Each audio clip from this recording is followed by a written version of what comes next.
Oh man, it is a sad day here at Randy Billy Garage. As you can tell, I've got the hood open on my beloved Honda S2000, and we gotta do a compression test and a leak down test. Let's see what we can figure out about it. So, this is my leak down tester, Lang Tools. This is for seeing how much compression the cylinder can hold. You put it at top dead center, put air to it, and it'll tell you the percentage that's leaking. So there's that one. That's 1/2 of our tools. And then we've got our good old Harbor Freight compression tester. So there's these are two important testers. Compression testers for testing dynamic compression. Leak down testers for testing static sealing. So what you're supposed to do is you're supposed to get this up to temperature, then shut it down, and then check it. That way everything has expanded. I'm not going to do that. If this does have a broken, let's just say it's got a broken ring or something that I can relatively simply replace and have it back good as new. I don't want to score and ruin the cylinders on this any worse than they might already be. I can actually look at them with a borescope, which we also have. So I'm not going to start this and get it up to temperature. It will show more leakage with the leak down tester, and it will show less compression when I'm cranking it. However, there's a way to get around that. You can put a little bit of oil down in the cylinder, and that will make it seal better. That'll also help you determine, because the whole point of these two is to tell if it is valve related or ring related. The compression tester will tell you if it's rings or valves to some extent, but the leak down tester will tell you for sure if it's rings or valves. When you're using your leak down tester, if you drop some oil down on top of the piston and then wait a minute and then it seals better, then you know that it's rings. If you drop oil down there and nothing changes, then you know it's valves. First, what I would like to do, take this valve cover off, take the spark plugs out and look at the spark plugs, see if they all look the same or if one of them looks drastically different. And then I can determine if I want to go on to a leak down test right off the bat or if I want to do a compression test. So I gotta go get the tripod, so we'll be right back and we'll get right to it. All right, I'm gonna start with pulling the spark plug cover right here. I already took the 10 mil bolt out. It's got a little cappy guy with a rubber thing that's still on it.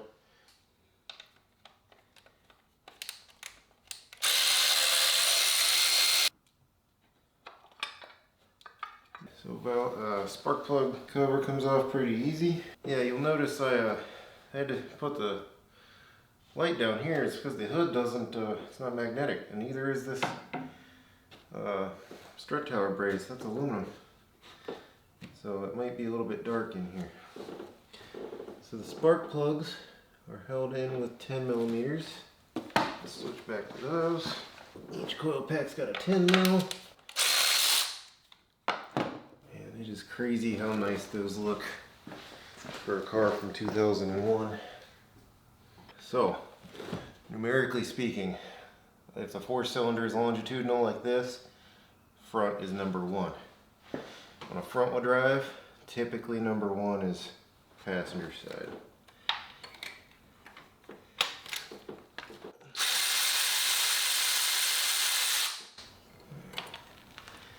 Spark plug number 1 looks really good. There we go. Yep, cylinder number 1 plug looks fantastic. Let's see if we can get focused. So this is cylinder number 2. Looks excellent right here. This is cylinder number 3.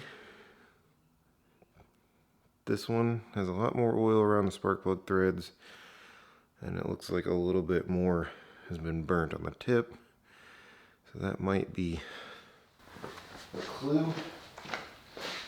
Also to note that approximate area is where the PCV comes in. So maybe that cylinder was getting more of the oil. Number 4 has by far the most oil in it. So number 4 has by far the most oil in the spark plug hole, threads, but also you can definitely see that it's been burning oil in the combustion chamber there. So it's definitely been burning oil. That makes me curious. So if you have an issue like this and you're trying to diagnose things, let's say you didn't see anything obvious on one particular cylinder, let's say that most of them were about the same, you would, let's just say you did a compression test. If there wasn't one cylinder that was obviously worse than the rest of them, then it's most likely not a specific cylinder problem. It's probably not something that's broken on one cylinder, which for how well this thing was idling really makes me wonder, because it was just sitting there idling. I mean, it drove fine when I backed it up. PCV could be sticking. It's not. Maybe this PCV is just junk. Wouldn't that be awesome? Wouldn't that be awesome? So before I go cranking it to get a compression check, I want to see if I can get this thing to top dead center. The good thing about a 4-cylinder, especially, well, the good thing about almost every 4-cylinder on the planet, except for I think one of the Yamaha bikes, all the other 4-cylinders on the planet are pretty much universally flat plane, which means they have a flat plane crank. So all of the cranks are either on top or bottom at the same time. So because of that, if I put this thing on top dead center on cylinder 1, it'll be on top dead center on either the compression stroke or the exhaust stroke. The cylinder 4 will also be either on, it'll be the other one. It'll be either compression or exhaust, but it'll be the opposite, which makes it a little bit more simple for diagnosing, for doing, it's a little bit faster to set it at top dead center. All right, we will be right back. So what I've done is I've put this extension in here. I cranked it until it stopped coming up. That should be top dead center. So now I'm going to have to screw this into the spark plug hole, and then there should be a hose. This hose. Okay, so that's screwed down right there. So I'm gonna hook this up to my air. Now that it's hooked up, I want to watch the crank bolt, and I want to start feeding air pressure into this and see if the crank bolt moves. Because if it does, that means I was a little bit past top dead center. I mean, I'm up at 70 psi so far. I might be maxed out on my air compressor. How much air I can feed it. Well, I just gotta hold it real tight. So I'm at almost 90 psi and it's showing 31% leak down, which I don't exactly trust that. I think I have to go up to 200. I could hear it leaking, but I couldn't tell where it was leaking from. And of course I've got not the best tools as far as this air hose goes, but I'm in the wrong garage to have the good air hose. I wonder if I can change this regulator. I did turn the regulator up just now. Oh. Yeah, so that time the crankshaft moved. So I'm going to thread this back out, put it back at top dead center. Now there's always the chance that the top dead center I was on was not the correct one, because there's top dead center on the compression stroke, which is what we want. There's top dead center on the exhaust stroke, which is what we don't want, because some cams have some overlap in them and they'll let all that pressure right back out. I think we were right, but I'm going to try this again. Put this back in. This hose sucks ass. Okay, so that's at 100 psi, which is what it should be, and it's less than 10% leak down on cylinder 4, so it's not cylinder 4.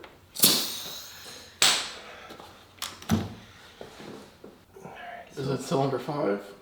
Yes, cylinder 5 has 100% leak down. Yeah.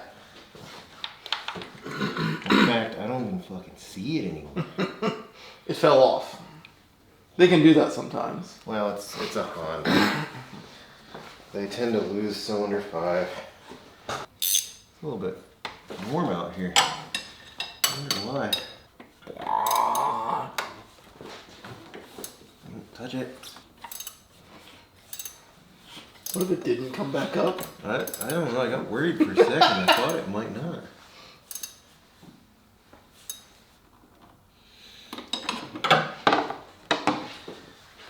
Let's try cylinder 1 again. Now that we're back on the right spot.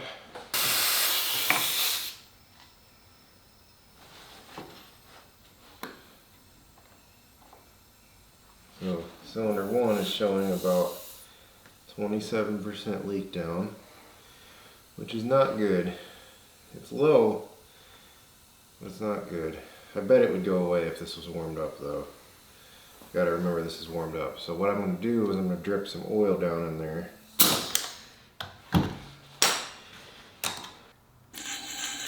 So if it's an issue with the rings in cylinder 1, then doing this, it should, the leak down should drop significantly. And of course it did immediately. It's right back to where it should be. So we don't have great rings on cylinder 1. Try this again. Cylinder 2.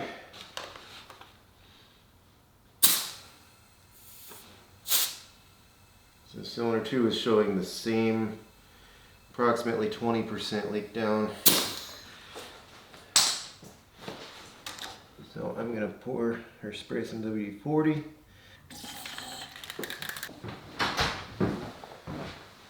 Oh no. I brought a helper. We have a visitor. Say hi, Ivy. She said, I don't know what's going on.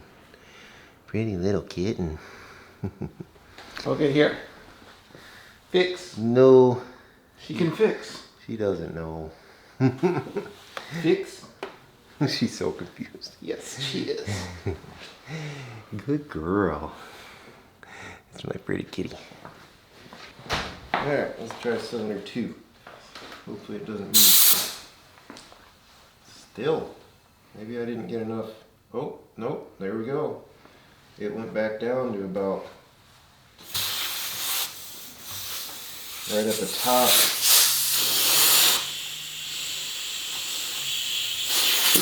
Alright. So it took a second, but that oil got to those rings and sealed it right up. So that's weird. Cylinders 1 and 2 both had 27% leak down until we put some oil in there, and then they sealed right up right where they need to be.